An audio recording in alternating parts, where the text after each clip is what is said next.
Yo, what up guys? Sammy Lee here from the Soul Brothers, and today I just got in the Marquee Boost.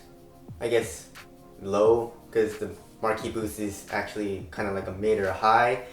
But this does finally, well, I don't know, I might be planning on doing the T-Mac Millennium, but I've been buying a lot of shoes since, you know, Donnie Boy's finger's injured, so I am testing a lot of shoes, so I'm trying to take it a little bit slower. But yeah, this does kind of conclude. I guess I got the next level in, and then the Marquee Boost in as well, and I did the Pro Vision as well a few weeks ago. So I guess this is kind of like Adidas' new basketball signature shoe lineup, I guess minus the T-Mac Millennium, which I'll probably try and get maybe in the next few weeks or so. But there are also a lot of shoes coming out, like the Curry 6, the Dame 5, the 0.2, you know, so we'll have to see how things go. But anyways, yeah, so this is 120 bucks. The high is 130 bucks. So let's get it started off with the Tracciones. On the Marquee Boost Low, you have, you know, just regular herringbone. And I like what Adidas is doing, you know, like on their performance basketball shoes, you know, herringbone is trusted, you know, there's no BS, there's no storytelling.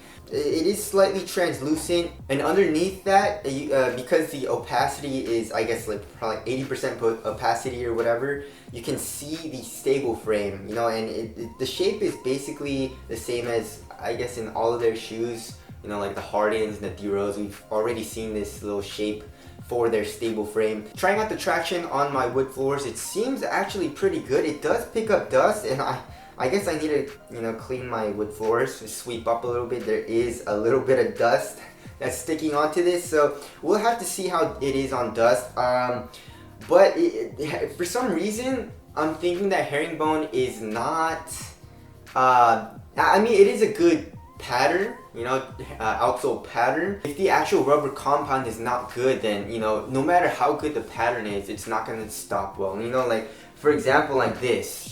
You know, like this has full herringbone. It seems like it's gonna be good, but the actual compound, it reminded me of the Jordan 31, where it does slip out a little bit, and really never got a good stop unless it was like, you know, really clean on the wood floor. So tell us what you guys think. Like, do you like storytelling tractions? You know, kind of like having iconic traction patterns, kind of like in the Jordan 11, you know, the Kobe 9, stuff like that, or do you just like regular, simple, I guess, boring herringbone?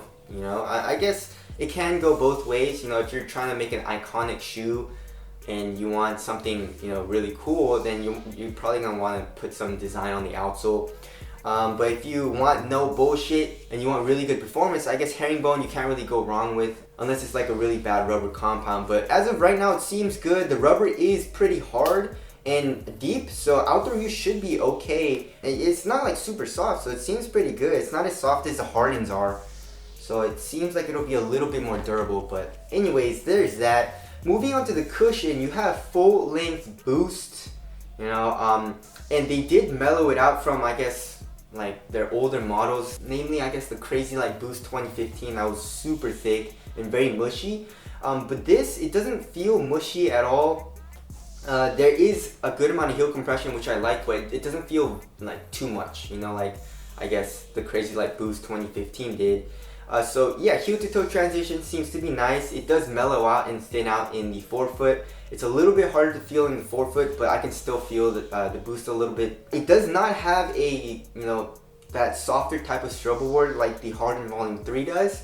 So I can't feel the Boost like right underneath my foot. It's not as soft as the Harden's. But I can still feel it because it is a little bit thicker.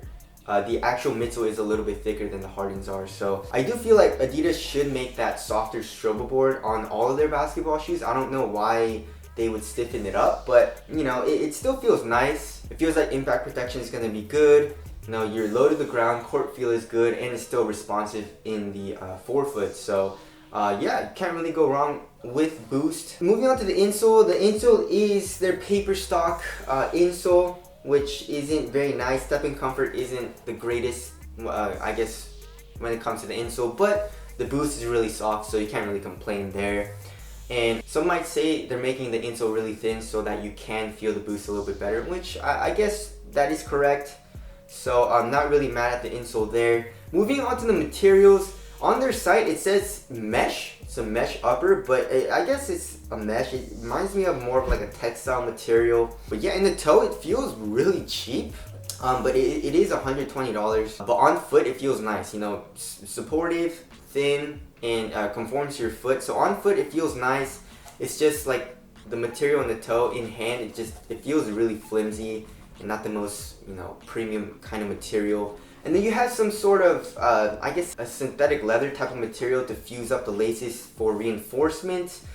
And in the back you have a very, very thick type of foam in the collar area, not only on the outside but on the inside as well, which kind of leads to the very, very thick Achilles pillow. It's the craziest Achilles pillow that I've ever seen. It's like very thick, very padded. It feels really nice, and I can definitely feel like the Achilles pillow is really wanting to lock my heel down. So there is absolutely no heel slippage. It feels really nice. The tongue is a traditional tongue, but it does, you know, attach to the midfoot area so that you have a more one-to-one fit. And the tongue is actually pretty nice. It is pretty well padded. But overall materials, I feel like for performance it's thin. You know, it feels like ventilation is gonna be pretty good, and it's supportive and stuff like that. So on foot it feels really nice. It's just like in hand, and like I guess kind of looking at it doesn't look like the most premium material. But again, it is a $120 shoe, so there's that. Moving on to fit. The fit is actually really narrow. So if you have a wide foot, you should probably stay away from this, because I feel like even if you go up half a size, it'll still be a little bit too tight. If you go up a full size and you have a little too much length, that's going to be uncomfortable. So stay away from this shoe if you have a wide foot. But yeah, it runs really narrow. There's absolutely no dead space in the toe. I mean, it's really tight, you know. So I like how they made the toe area really tight on my foot. I don't really like any dead place. So fit for me feels really nice, and also support and lockdown seems to be really good, you know. You have this little plastic cage in the forefoot, I guess, to also cage you in and cage the boost, so you're not unstable. So yeah, I feel like lateral support is gonna be very good. And also you can see how freaking wide this shoe is. I mean, this shoe is really, really wide, and Adidas likes to make their shoes really wide as well. So I guess that's good for, I guess, feeling a little bit stable. I guess comparing it to like the fly traps. I got the fly traps right here, and I don't know if you guys can see, but like it has a good like like an inch. That's a lot wider, you know. So anyways, moving on to weight, it's 12.87 ounces. I'd say that's around average, a little bit heavier than, I guess, average for my shoes. It feels pretty light and pretty minimal on foot. I would say the boost is a little chunky feeling in the heel, but other than that, you know, it feels pretty good. Everything seems to be good, so the only thing I'm worried about is traction on dust, but we'll have to see on that. But yeah, I'm very proud of Adidas for actually making a pretty light feeling shoe, because usually they make pretty heavy shoes. So moving on to aesthetics, I feel like Adidas tried to blend, I guess, a basketball aesthetic with more of a, I guess, off the court aesthetic as well, and I think they did a pretty good job. You can definitely rock this off court. It doesn't really look like a basketball shoe, you know, which I think is a good thing, you know. Not a lot of people can afford to buy an on-court and off-court shoe, so I feel like it's a good aesthetic for, I guess, you know, just rocking around casually and also playing it if it is a good performer. But yeah, tell us what you guys think of the aesthetics down in the comment section below. But for 120 bucks, I feel like this is kind of the line to replace the Crazy Explosive line. I feel like it is going to be a very good performer, but the only thing I am worried about is the traction. That's about it. Everything else seems solid as of right now. So yeah, performance review will be coming soon. If you guys want to cop a pair of these, we'll leave a link in the description box. Thank you guys for watching. We'll see you guys next one. Peace.